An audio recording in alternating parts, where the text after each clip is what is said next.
Chers amis auditeurs et auditrices de Radio Maria France, bonjour, quelle joie de vous retrouver. J'espère que vous allez bien.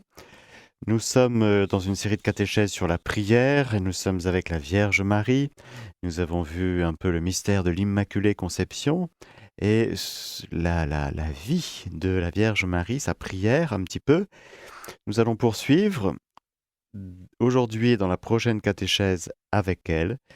Et avec elle, nous allons être bouleversés du mystère de l'incarnation qui va chambouler et accomplir toutes choses et nous chambouler complètement dans notre vie, dans notre rapport avec Dieu et dans notre prière. Donc nous sommes, si vous voulez, dans la chronologie. Avec elle, Marie est toute petite et le 21 novembre, l'Église fête la présentation de Marie au Temple, le mystère de sa consécration. Et donc, nous demandons à la Reine du Ciel de nous aider à entrer dans ce mystère de sa prière à elle, créature immaculée, qui nous est offerte pour que chacun de nous, nous puissions vraiment prier beaucoup mieux. Allez, Vierge Marie, aide-nous aujourd'hui. Je vous salue Marie, pleine de grâce. Le Seigneur est avec vous. Vous êtes bénie entre toutes les femmes. Et Jésus, le fruit de vos entrailles, est béni. Sainte Marie, Mère de Dieu, priez pour nous pauvres pécheurs, maintenant et à l'heure de notre mort. Amen.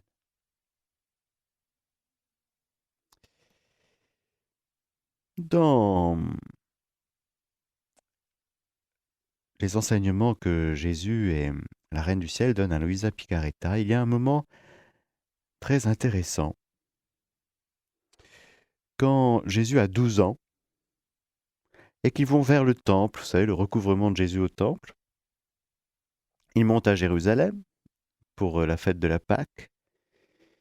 Pendant le voyage, nous dit la Reine du Ciel, Jésus, Saint Joseph et moi-même faisions ensemble avec dévotion et recueillement ce voyage. Pendant le voyage, mon Jésus brisait très souvent le silence pour nous parler de son Père céleste et de l'immense amour qu'il ressentait dans son cœur pour les âmes. À notre arrivée à Jérusalem, nous nous sommes rendus directement au temple, où nous nous sommes prosternés, le visage contre terre, en profonde adoration. Et nous avons longuement prié. Notre prière était si fervente et recueillie qu'elle ouvrit les cieux, apaisa le Père céleste et hâta la réconciliation entre lui et les hommes. Ici, ma fille, je veux te confier une souffrance qui me torture.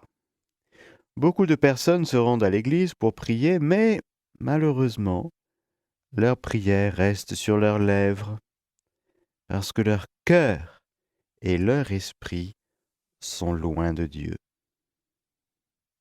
Combien vont à l'église par simple habitude ou pour passer le temps? Ces personnes ferment les cieux au lieu de les ouvrir.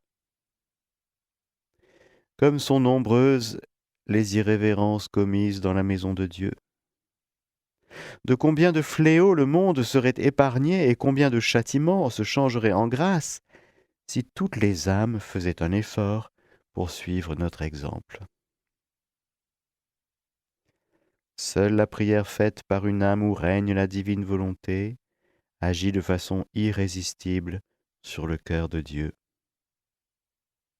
Elle est puissante au point de le conquérir et d'obtenir de lui les plus grandes grâces. Prends donc bien soin de vivre dans la divine volonté. Ta maman, qui t'aime tant, accordera à tes prières le support de sa puissante intercession.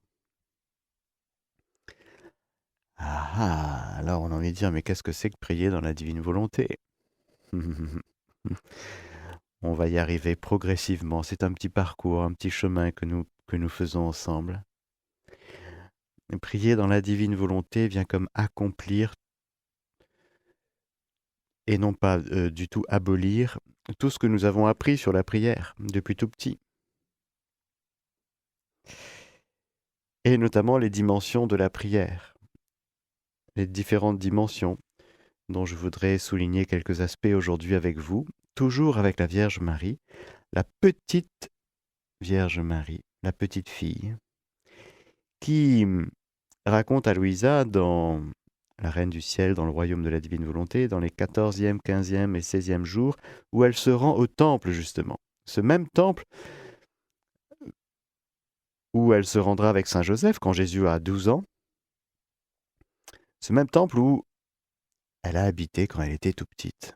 Temple de Jérusalem, où ses parents vont la déposer entre les mains des prêtres, de ceux qui s'occupent du culte et de tout ce qui se passe au temple.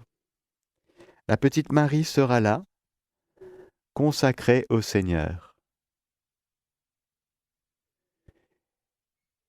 Et elle nous apprend, petite fille immaculée, elle nous apprend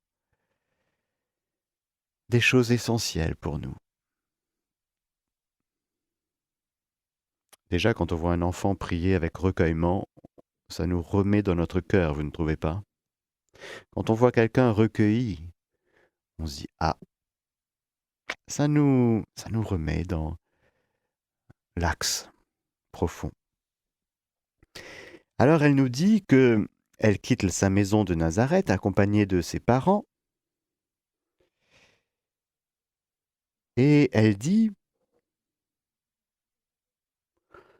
Ma fille, remerciez Dieu et déposez dans ses mains tous nos actes comme preuve de notre amour pour lui, ouvre de nouveaux canaux de grâce et de communication entre Dieu et notre âme.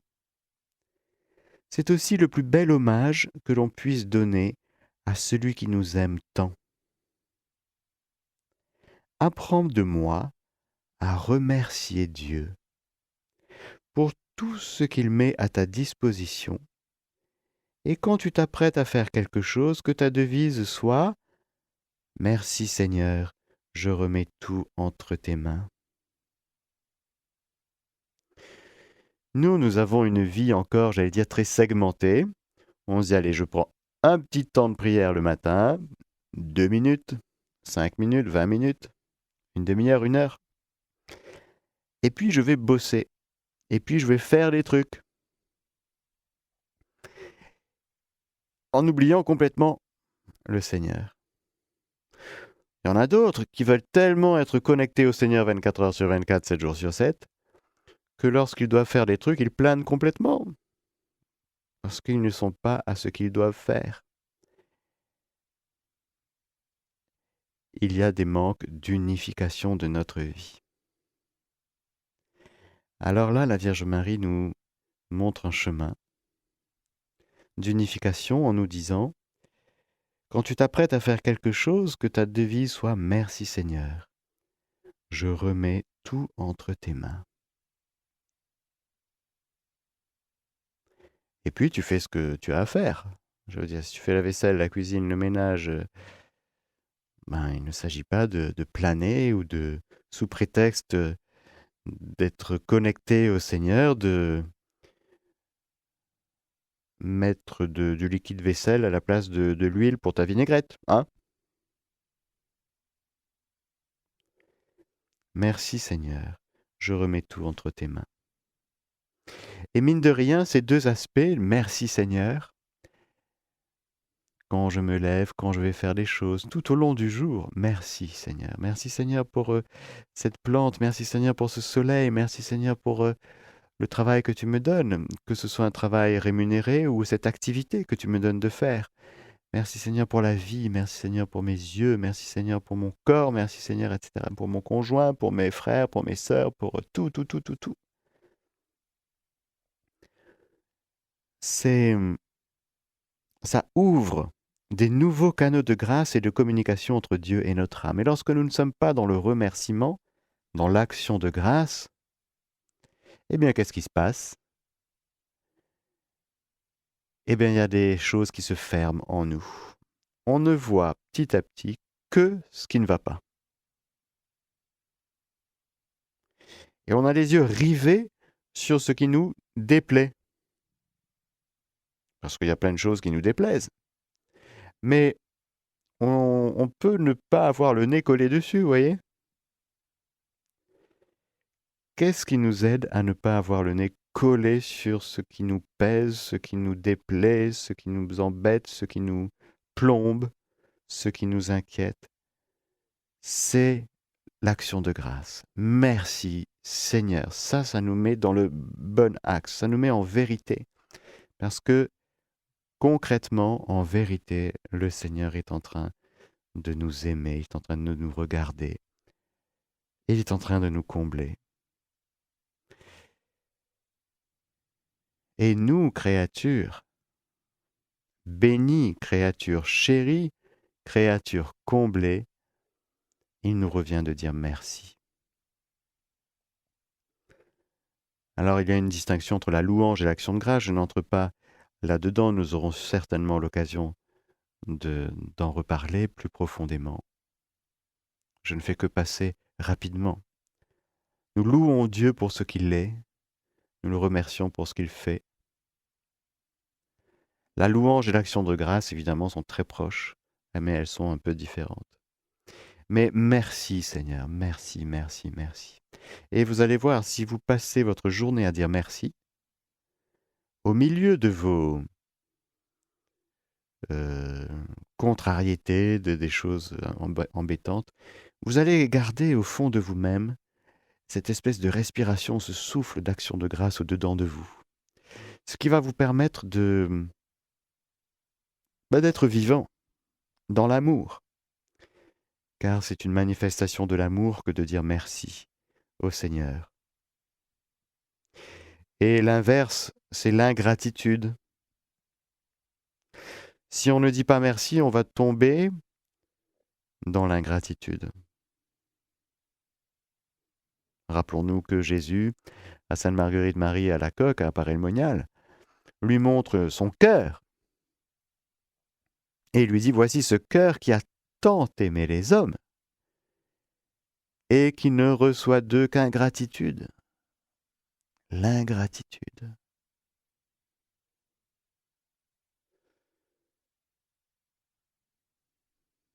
Merci Seigneur. Alors on va dire pour tous ceux et celles, et au nom de tous ceux et celles qui ne disent pas merci au Seigneur aujourd'hui, parce que le soleil se lève sur les bons et les méchants, la pluie tombe sur les bons et les méchants, le Seigneur ne cesse de nous combler et il y a plein de gens qui râlent, vous voyez, plein de gens qui murmurent, plein de gens qui sont dans la révolte.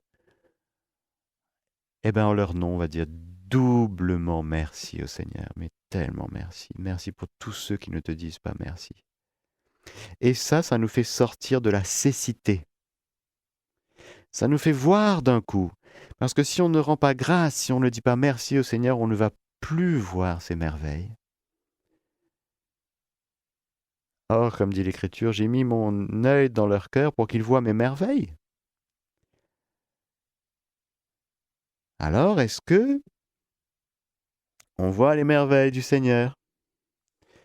Dans ce même jour, 14e jour de la leçon de la Reine du Ciel, la Vierge Marie dit « Ma fille, écoute bien ta maman et dis-moi, sens-tu dans ton cœur la joie, la paix et le détachement pour toutes les choses et toutes les personnes, de même que le courage de faire tout ce que la divine volonté te demande, pour ainsi sentir en toi une fête continuelle.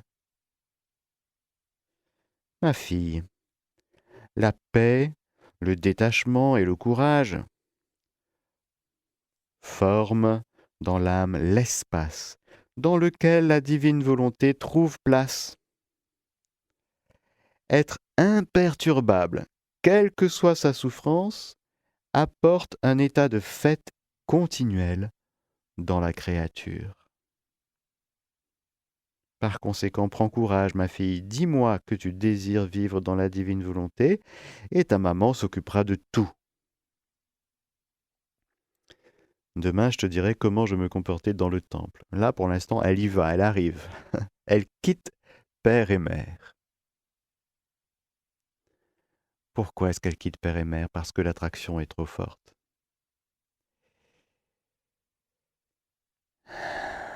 Et la petite Marie, dans le mystère de sa consécration à Dieu, nous montre le chemin, comme plus tard, bien sûr, la consécration de Jésus, le consacré par excellence, évidemment.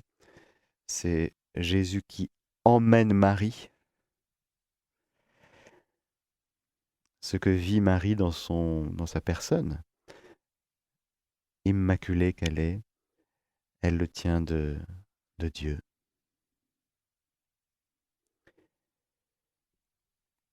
Alors aujourd'hui, Vierge Marie, à ton école, nous allons, comme toi, quitter père et mère. C'est-à-dire comprendre et comprendre que dans notre vie, ce qui est premier, c'est l'attachement. Quel est l'attachement le plus important, le plus grand dans ma vie? Est-ce que c'est l'attachement à mon conjoint? Est-ce que c'est l'attachement à mes amis? Est-ce que c'est l'attachement à mon business?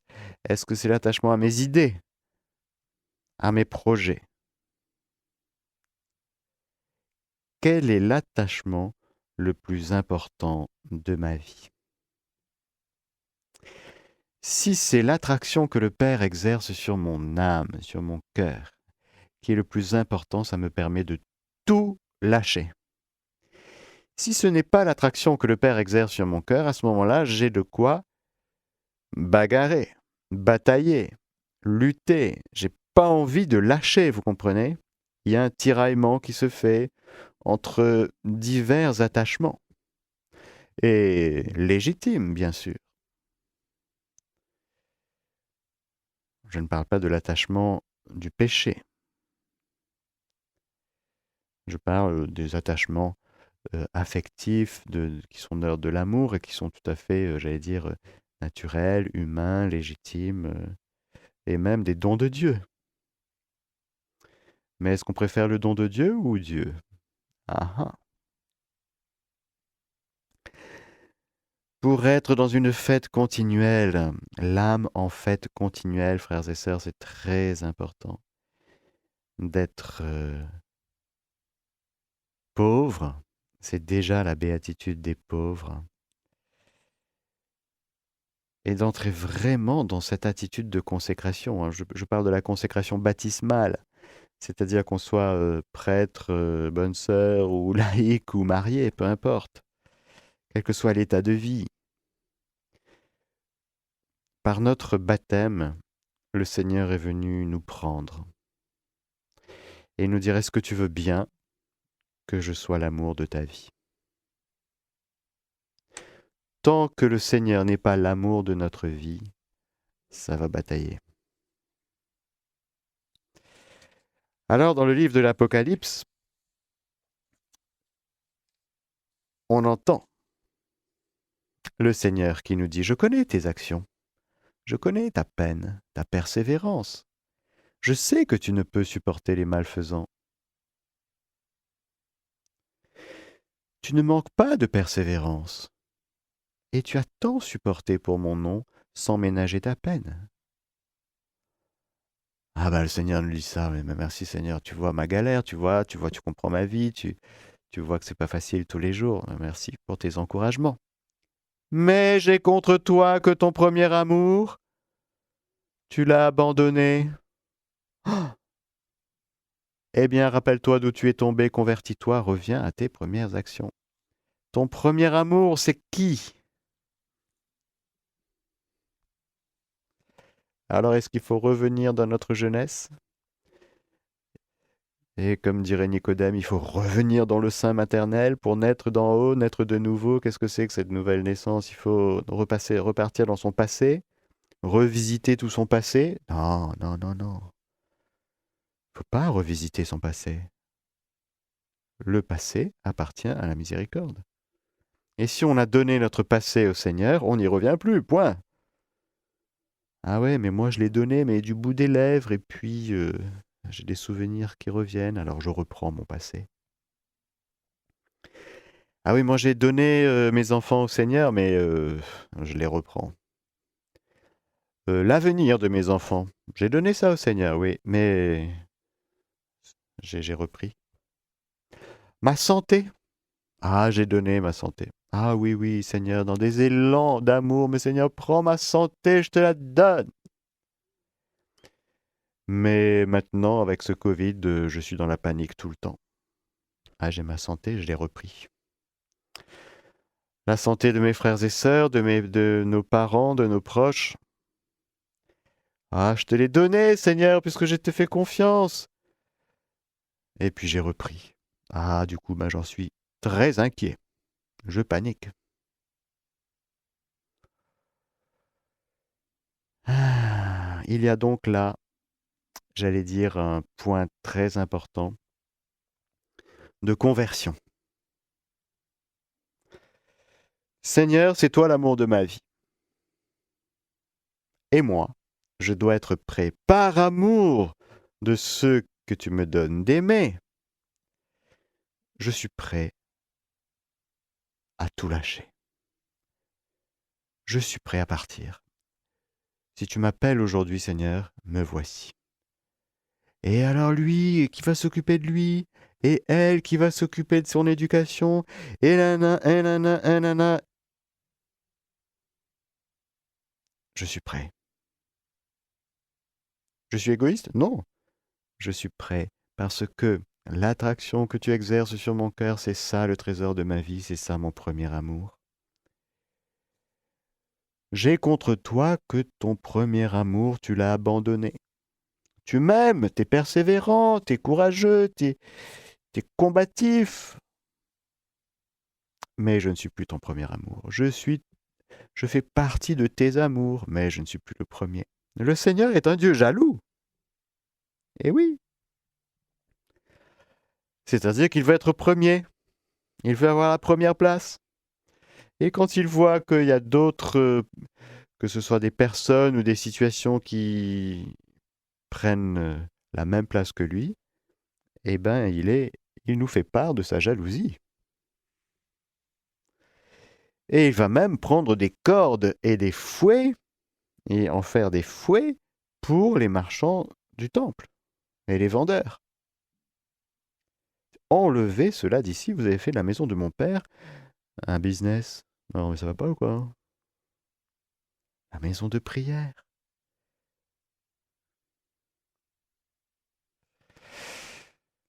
Vous avez fait de vos cœurs des lieux impurs.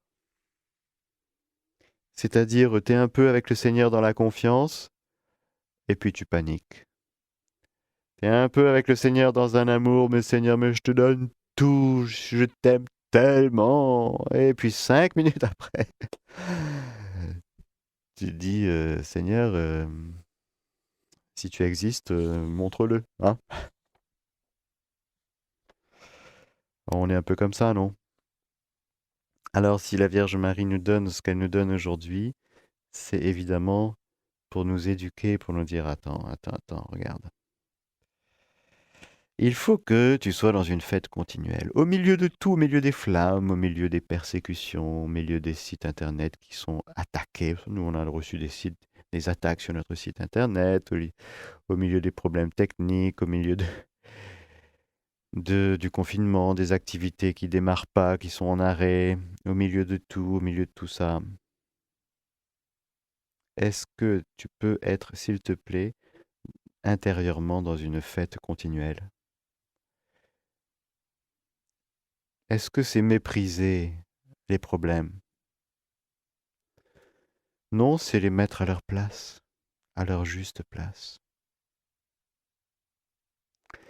Alors, je vais terminer, ou presque, cette catéchèse en vous lisant une très belle prière du père Dolindo Ruotolo, qui est un prêtre franciscain napolitain dont le procès de béatification est en cours par l'archidiocèse de Naples et les franciscains de l'Immaculée. Et c'est un ami et contemporain de Saint Padre Pio de Pietrelcina. Pas facile à prononcer, hein, Pietrelcina. Bon, faut être italien, je pense. Alors, je vous lis cette belle prière. Ô Jésus, je m'abandonne à toi, c'est à toi d'y penser. Jésus aux âmes, ouvrez les guillemets. Pourquoi vous troublez-vous en vous agitant ainsi? Confiez-moi vos problèmes et tout s'apaisera. En vérité, je vous le dis, tout acte d'abandon vrai, confiant et total en moi, produit l'effet que vous désirez et résout les situations épineuses. Ça alors, je poursuis. S'abandonner à moi ne signifie pas se tourmenter, s'inquiéter et désespérer, en m'adressant ensuite une prière agitée pour que j'agisse selon votre souhait. Mais c'est changer l'agitation en prière. Ah, ne rabâchez pas comme des païens, ça veut dire qu'ils pensent qu'à force de prière, le Seigneur va craquer. Il s'agite, comme les prophètes des Baals. Ils se tailladent, ils sont 450, ils font du bruit. Mais c'est pas prier, ça. Seigneur! Non. Il faut changer l'agitation en prière. S'abandonner signifie fermer calmement les yeux de l'âme. Détournez votre esprit de toute tribulation. Donc éteignez la télé, bien sûr, et s'en remettre à moi pour que moi seul œuvre en me disant « Je te confie cela. À toi d'y penser pour moi. » La préoccupation, l'agitation et le souci des conséquences sont contraires à l'abandon. Fermez les yeux et laissez-vous porter par le courant de ma grâce. Fermez les yeux et laissez-moi agir. Fermez les yeux et pensez à l'instant présent. Présent, en détournant vos pensées du futur comme d'une tentation. Reposez-vous en moi, en croyant en ma bonté. Et je vous assure par mon amour qu'en me disant avec ces dispositions de cœur, à toi d'y penser pour moi, moi j'y penserai vraiment. Je vous consolerai, je vous libérerai, je vous guiderai. Et lorsque je devrai détourner vos pas du chemin que vous envisagez de prendre, je vous porterai dans mes bras. Et vous vous trouverez comme des enfants endormis dans les bras de leur mère, marchant sur la bonne voie. Ce qui vous perturbe et qui vous cause un mal immense, c'est votre raisonnement, votre pensée, votre obsession, et le fait de vouloir à tout prix résoudre vous-même ce qui vous afflige. On est dans un climat obsessionnel, hein, complètement obsessionnel. Obsédé par le Covid, non, mais c'est impressionnant.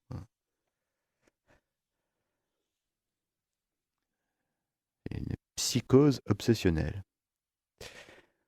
Je continue, c'est Jésus qui parle. Oh, combien de choses j'accomplis lorsque l'âme, tant dans ses nécessités spirituelles que dans ses nécessités matérielles, se tourne vers moi en disant « À toi d'y penser pour moi ». Puis ferme les yeux et se repose. Vous, dans la douleur, vous priez pour que j'œuvre.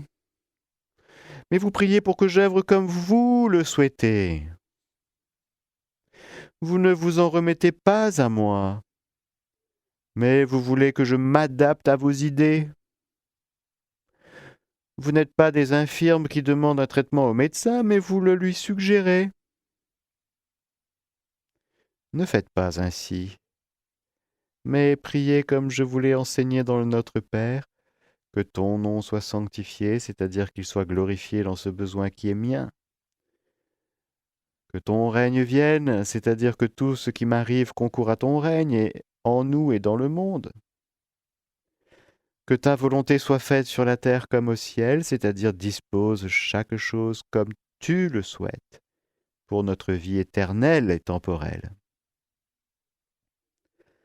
Si vous me dites vraiment que ta volonté soit faite, c'est-à-dire à toi d'y penser pour moi, j'interviens avec toute ma puissance, et je résous les situations les plus fermées. Tu t'aperçois que le malheur presse au lieu de disparaître? Ne t'agite pas. Ferme les yeux et dis-moi avec confiance que ta volonté soit faite. À toi d'y penser pour moi. Je te le dis, j'y pense, j'interviens comme un médecin, et j'accomplis un miracle s'il le faut. Tu t'aperçois que la situation empire? Ne te trouble pas, mais ferme les yeux et dis, à toi d'y penser pour moi. Je te le dis, j'y pense, et il n'y a pas de traitement plus puissant que mon intervention d'amour. J'y pense seulement quand vous fermez les yeux. Quand tu vois que les choses se compliquent, dis en fermant les yeux de l'âme. Jésus, à toi d'y penser pour moi. Fais ainsi pour toute nécessité.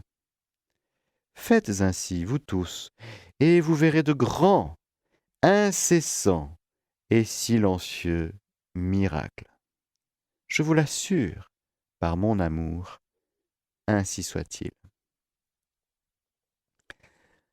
Alors, c'est une très très belle prière, donc donnée par Jésus lui-même au prêtre franciscain napolitain qui s'appelle Dolindo Ruotolo. Magnifique.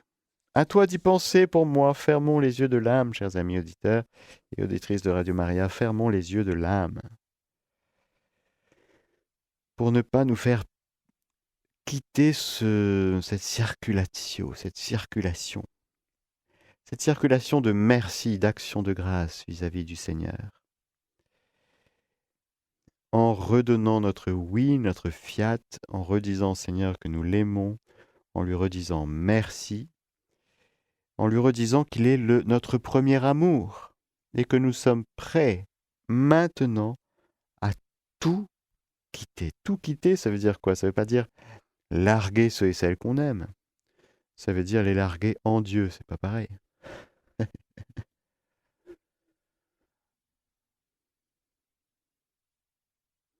Pourquoi est-ce qu'on pourrait larguer ceux et celles qu'on aime, les situations compliquées, tout ce qui peut nous traverser comme inquiétude, en Dieu? Parce que Dieu est notre premier amour, tout simplement.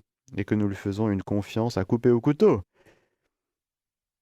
Si notre confiance est à 90%, il y a 10% qui traînent et ces 10% peuvent nous obséder. C'est des espèces d'oppression mentale, et on y pense tout le temps. Et pourtant, on dit, Seigneur, j'ai confiance en toi. On le dit. Mais est-ce qu'on le fait? Ah, beaucoup de personnes se rendent à l'église pour prier, mais malheureusement leur prière reste sur leurs lèvres parce que leur cœur et leur esprit sont loin de Dieu. Combien vont à l'église par simple habitude ou pour passer le temps? Ces personnes ferment les cieux au lieu de les ouvrir. Ah c'est sûr. Ouvrir les cieux, c'est dire, mais Seigneur, moi je te fais tellement confiance. Je ferme les yeux de l'âme et j'ouvre les cieux par ma confiance. C'est à toi d'y penser, Jésus. Oula! Il y a un cas Covid dans ma famille. C'est à toi d'y penser, je m'abandonne à toi. Et dans une paix profonde, attention, si nous prions et nous n'avons pas la paix et la joie, c'est que nous ne sommes pas dans une vraie prière. C'est quand même une clé de discernement formidable. Je ne peux pas dire « Je te prie, Seigneur, et je suis agité ». Ah ben non, c'est pas prier.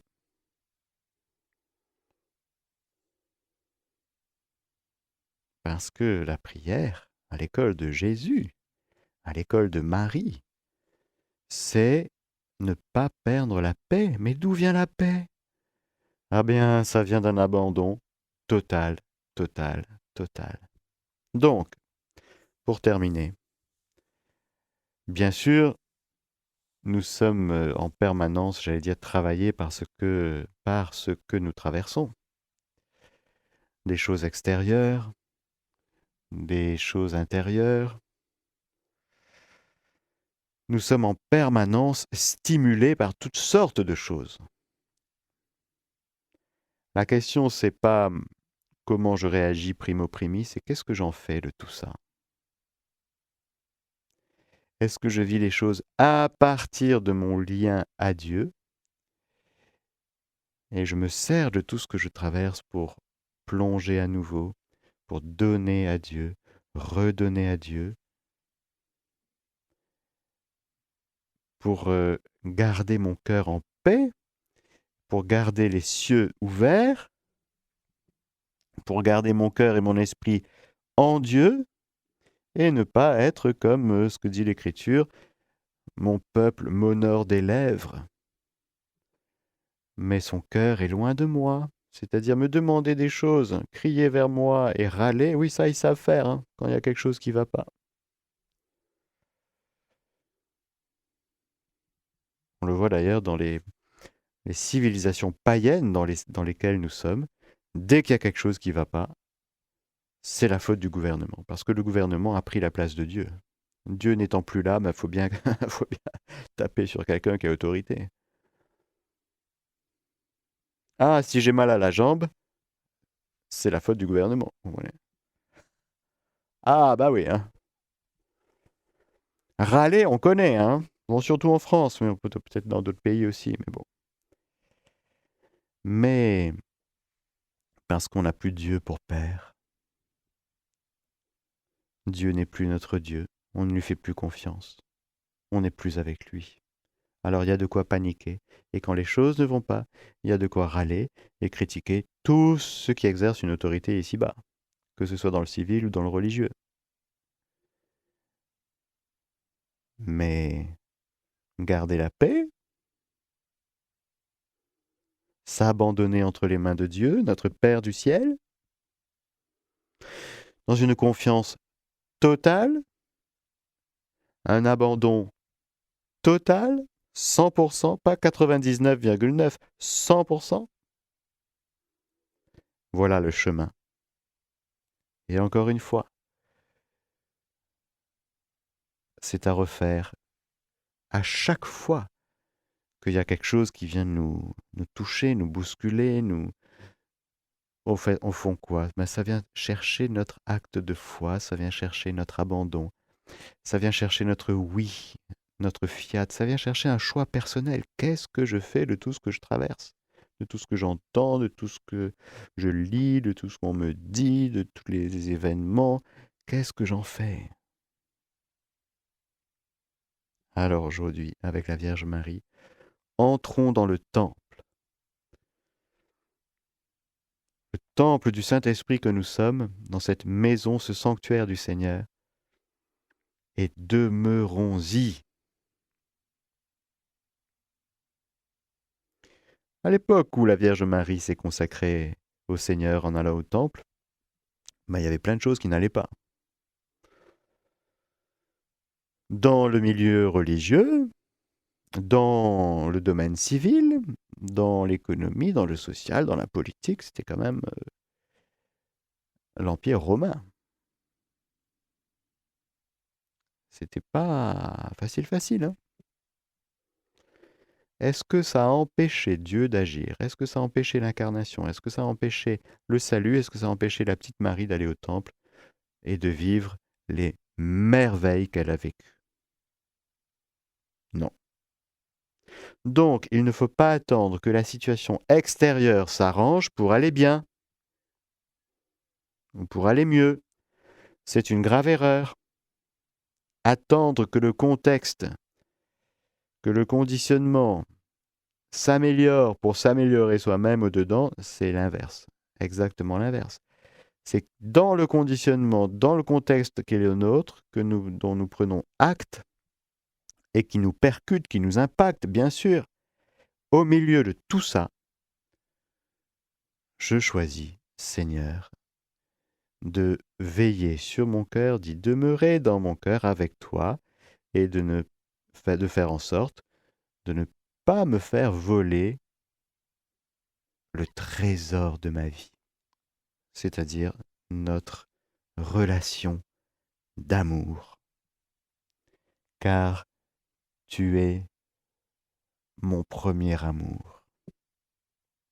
Aujourd'hui, on va dire avec la Vierge Marie, Seigneur, tu es mon premier amour. Personne ni rien ne peut nous séparer de l'amour de Dieu manifesté dans le Christ, dira saint Paul. Alors, Seigneur, aujourd'hui, on te redit, mais on te redit en vérité, c'est-à-dire que pas des lèvres et puis à côté de ça, on panique. Hein. Non, non, non, non. En vérité. Comme cette attitude de Marie et Joseph arrivés au temple, hein, quand Jésus avait 12 ans, ils se sont prosternés le visage contre terre en profonde adoration. Et nous avons longuement prié, et cette prière était si fervente et recueillie qu'elle ouvrit les cieux.